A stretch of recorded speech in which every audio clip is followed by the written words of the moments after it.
ഏറ്റവും ചുരുങ്ങിയത് 1000 ചെറുപ്പക്കാരെങ്കിലും ഭാവിയിൽ നമുക്ക് തിരുവനന്തപുരം കോർപ്പറേഷനുമായിട്ട് സഹകരിച്ച് പോകുന്ന വിദ്യാർത്ഥികളെയും ചെറുപ്പക്കാരെയും സംഘടിപ്പിക്കണം എന്നുള്ള ഒരു ചർച്ചയുണ്ടായത്. അതിൻ്റെ തുടക്കം എന്നുള്ള നിലയ്ക്കാണ് ഒരു കൂട്ടായ്മ രൂപീകരിക്കുവാനും അതിൻ്റെ അടിസ്ഥാനത്തിലാണ് നമ്മളൊക്കെ തന്നെ ഇന്നിവിടെ ചേർന്നിരിക്കുന്നത്.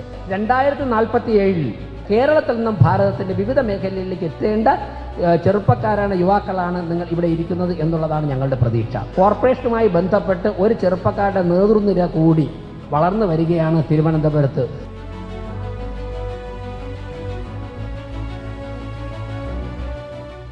നമസ്കാരം. തിരുവനന്തപുരം നഗരസഭയുടെ നേതൃത്വത്തിൽ പ്രതീക്ഷ അറ്റ് 2047 എന്ന പേരുള്ള ഒരു സമ്മർ വെക്കേഷൻ ക്യാമ്പ് നടക്കുന്നുണ്ട്.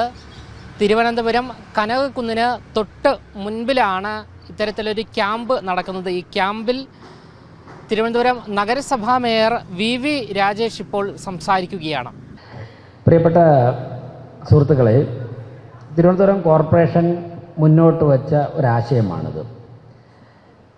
അതായത് ആറ്റുകാൽ പൊങ്കാല സമയത്ത് ഗ്രീൻ പ്രോട്ടോകോൾ വോളണ്ടിയേഴ്സ് എന്ന പേരിൽ പൊങ്കാലയുടെ നടത്തിപ്പ് പ്രകൃതി സൗഹൃദമായിട്ട് നടത്തണം എന്നുള്ള തീരുമാനത്തിൻ്റെ അടിസ്ഥാനത്തിൽ കുറേ ചെറുപ്പക്കാർ, ഒരു 60-65 ചെറുപ്പക്കാർ കോർപ്പറേഷനുമായിട്ട് വളരെ നന്നായിട്ട് സഹകരിച്ച് പ്രവർത്തിച്ചിരുന്നു.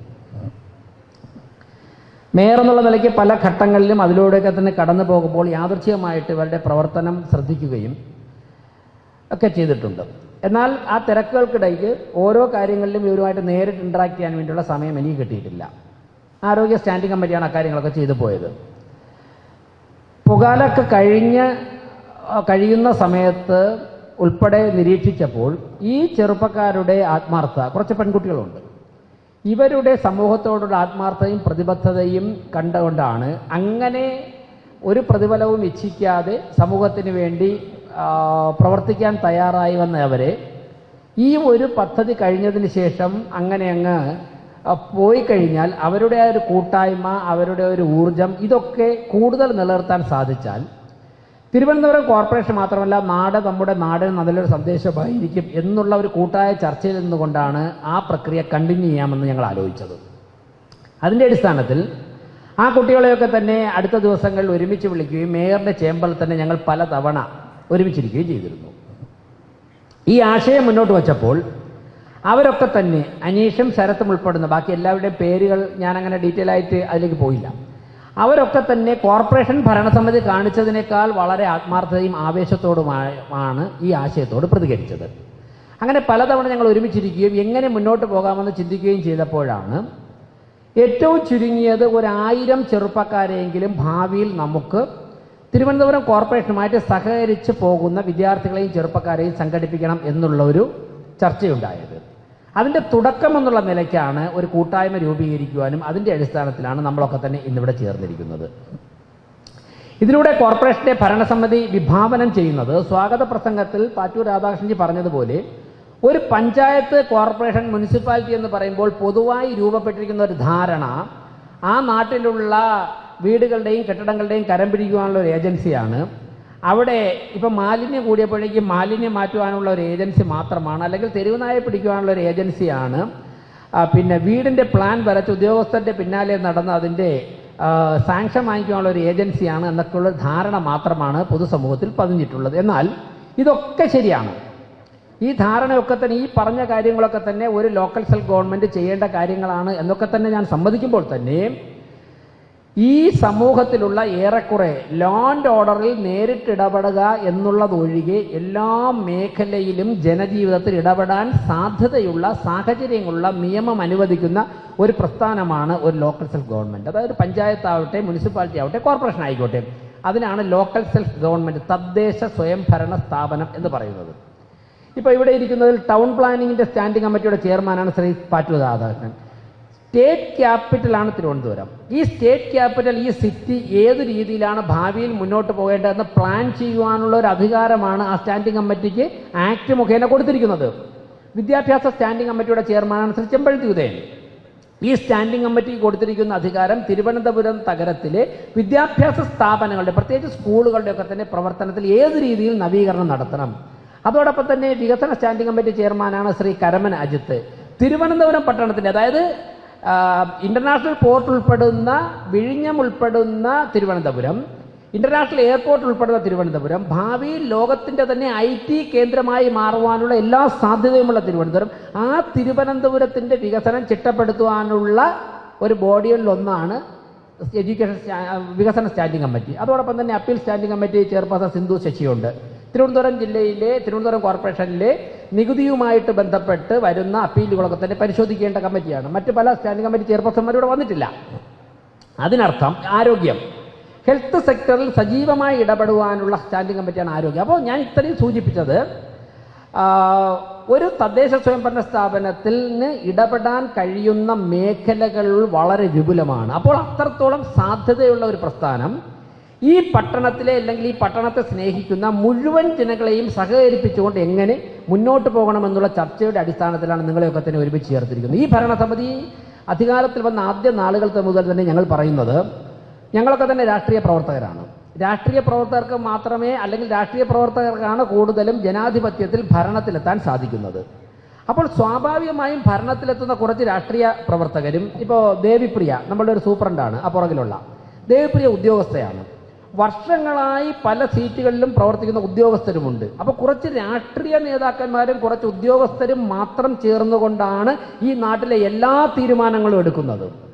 അതായിക്കോട്ടെ, അങ്ങനെയാണ് വ്യവസ്ഥ. പക്ഷേ ഓരോ തീരുമാനം എടുക്കുമ്പോഴും ആ മേഖലയിലുള്ള എക്സ്പെർട്ടുകളുടെ ഒപ്പീനിയൻ തേടുക എന്നുള്ളൊരു മെക്കാനിസം കൂടി നമ്മൾ ഇതിൽ കണക്ട് ചെയ്ത് കഴിഞ്ഞാൽ യാതൊരു സംശയവും വേണ്ട, ഉണ്ടാകാൻ പോകുന്ന ഔട്ട്പുട്ട് എന്ന് പറയുമ്പോൾ 10 മടങ്ങ് അതിനപ്പുറമായിരിക്കും എന്നുള്ള യാഥാർത്ഥ്യ ബോധത്തിൽ നിന്നുകൊണ്ടാണ് ഞങ്ങൾ ഈ പരിപാടി തുടക്കം കുറിച്ചിരിക്കുന്നത്. ഞാൻ ഈ ഇവിടേക്ക് വരാനായിട്ട് ഇറങ്ങിയപ്പോൾ എൻ്റെ അടുത്ത സുഹൃത്താണ് വിദ്യാഭ്യാസ മേഖലയിൽ വളരെ വർഷങ്ങളായി പ്രവർത്തിക്കുന്ന എറണാകുളത്തുള്ള ബിന്ദു ടീച്ചറോട് വന്നിട്ടുണ്ട്.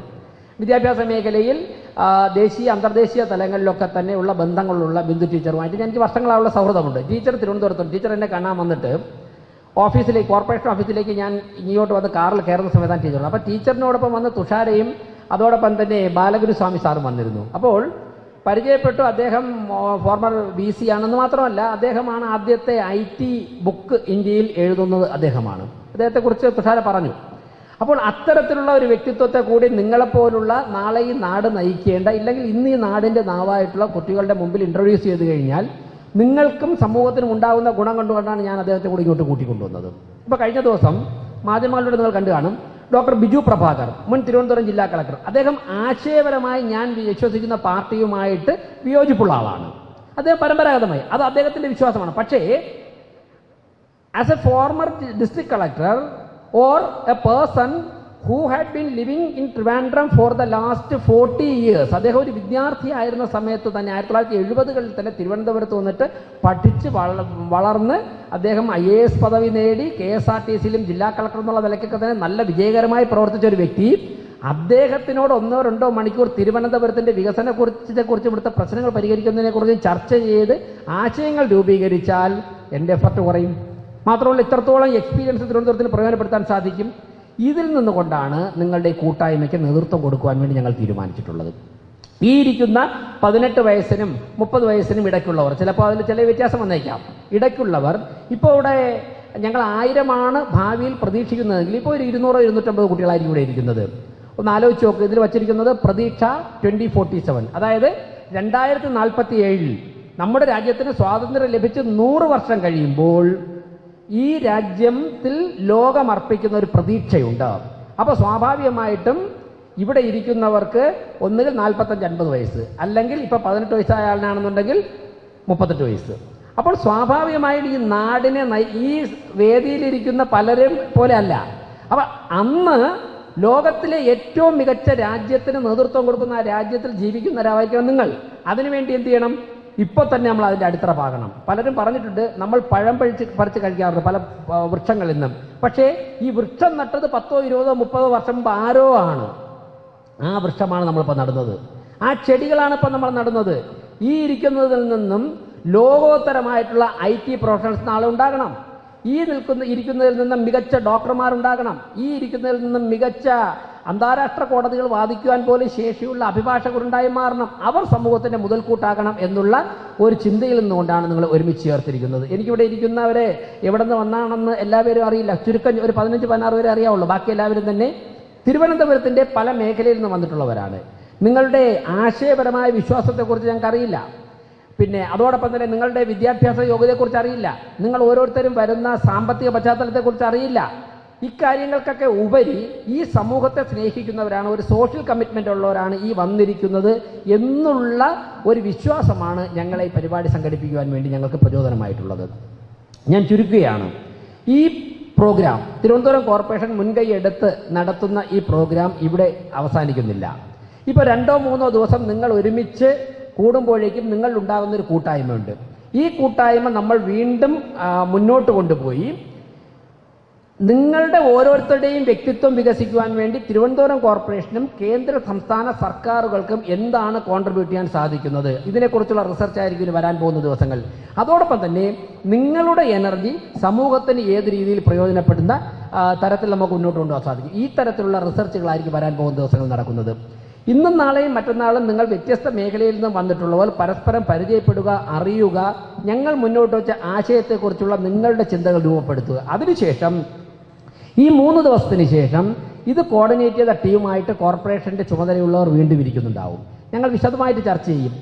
ഇതിനെ നമുക്ക് ഏത് രീതിയിൽ ഡെവലപ്പ് ചെയ്യാം. നാളെ സമൂഹത്തിലൊരു ദുരന്തം ഉണ്ടായിക്കഴിഞ്ഞാൽ നമുക്ക് ഏത് രീതിയിൽ സഹായിക്കാൻ സാധിക്കും. നാളെ സമൂഹത്തിൻ്റെ ആവശ്യം വന്നു കഴിഞ്ഞാൽ ഏത് രീതിയിൽ സഹായിക്കാൻ സാധിക്കും. ഇപ്പോൾ ബഹുമാനപ്പെട്ട നരേന്ദ്രമോദിയുടെ നേതൃത്വത്തിലുള്ള ഗവൺമെൻറ് കഴിഞ്ഞ 10 വർഷമായി നമ്മുടെ രാജ്യത്തിൻ്റെ വളർച്ച മുന്നിൽ കണ്ടുകൊണ്ട് നിരവധി പദ്ധതികൾ ചെയ്യുന്നുണ്ട്. പലതും സാധാരണക്കാരായ ആൾക്കാരിൽ എത്താറില്ല. ഈ പദ്ധതികൾ എങ്ങനെ നമുക്ക് സാധാരണക്കാരായ ജനങ്ങളിൽ എത്തിക്കാൻ സാധിക്കും? 2047 ഭാരതം ലോകത്തിന് നേതൃത്വം കൊടുക്കണം എന്ന് പറയുമ്പോഴേക്കും അതിൽ നമുക്ക് എന്ത് കോൺട്രിബ്യൂട്ട് ചെയ്യാൻ സാധിക്കും? ഇതിനെക്കുറിച്ചുള്ള കാര്യങ്ങൾ നമുക്ക് ആലോചിക്കേണ്ടതായിട്ടുണ്ട്, ചർച്ച ചെയ്യേണ്ടതായിട്ടുണ്ട്. ഞാൻ 2 കാര്യങ്ങൾ പറഞ്ഞുകൊണ്ട് ചുരുക്കുകയാണ്.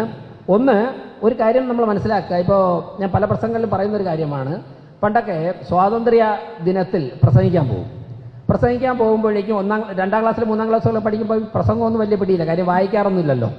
അപ്പോൾ ആരെങ്കിലും എഴുതി തരും, അത് നമ്മൾ വായിക്കുകയാണ്. അപ്പോൾ അത് പലപ്പോഴും ഇത് മറന്നു പോകും. അപ്പോഴൊക്കെ പറയുന്നൊരു വാക്കാണ്, സൂര്യൻ അസ്തമിക്കാത്ത സാമ്രാജ്യത്തിൻ്റെ കയ്യിൽ നിന്നാണ് സാമ്രാജ്യത്തിൻ്റെ അധിപരുടെ കയ്യിൽ നിന്നാണ് നമ്മൾ സ്വാതന്ത്ര്യം നേടിയെടുത്തെന്ന് പറഞ്ഞുകൊണ്ടാണ് തുടങ്ങുന്നത്. അന്നൊന്നും സൂര്യൻ അസ്തമിക്കാത്ത സാമ്രാജ്യം എന്താണെന്നൊന്നും അറിയില്ല. ബ്രിട്ടീഷുകാരാണെന്നറിയാം. പിന്നീടാണ് മനസ്സിലായത് സൂര്യൻ അസ്തമിക്കാത്ത സാമ്രാജ്യം എന്ന് പറഞ്ഞാൽ അവരുടെ കൈവശമുള്ള ഒരു രാജ്യത്ത് സൂര്യൻ അസ്തമിക്കുമ്പോൾ മറ്റേ രാജ്യത്ത് സൂര്യൻ ഉദിച്ചിരിക്കും.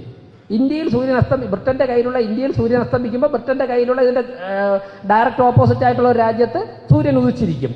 അങ്ങനെയുള്ള രാജ്യത്തു നിന്നാണ് സ്വാതന്ത്ര്യം നേടിയത്. അതിനുശേഷം കുറേ കഴിഞ്ഞ് പൊതുപ്രവർത്തനമൊക്കെ ആരംഭിച്ചപ്പോഴേക്കും പലപ്പോഴും ചിന്തിച്ചു, നമ്മളെ ബ്രിട്ടീഷുകാർ ഭരിച്ചു, പോർച്ചുഗീസുകാർ ഭരിച്ചു, ഡച്ചുകാർ ഭരിച്ചു, ഫ്രഞ്ചുകാർ ഭരിച്ചു, മുഗളന്മാർ ഭരിച്ചു. അവർ പലരും ഇവിടെ ഉള്ളവരല്ല.